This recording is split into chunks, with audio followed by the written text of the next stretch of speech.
Auburn's game plan for Arkansas was obvious from the get-go. Run the ball, chew some clock, and keep the Tigers learning on the job defense on the sidelines for as long as possible. It worked well for about a quarter.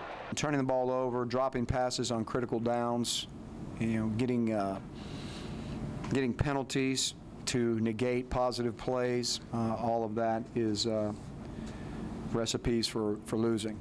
The ground game looked good again. Michael Dyer rushed for 112 yards, 55 of them on a first-quarter touchdown run, the longest of his career.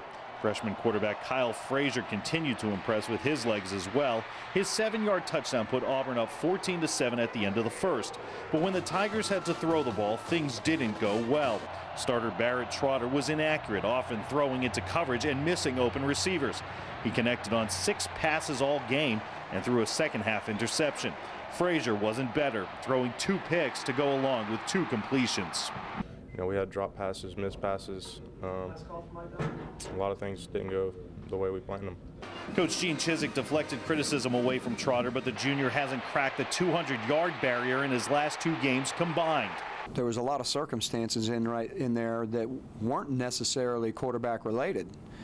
When you throw to your tight ends and your running backs and your wideouts and they all drop balls, that's not necessarily a quarterback problem. Before the game ended, some fans were already calling for someone new under center. Chizik said everything will be evaluated, but if there's someone better on the team, he'd be playing by now. If there was a bright spot, it was the team's young defense, which held the Hogs to 10 second-half points.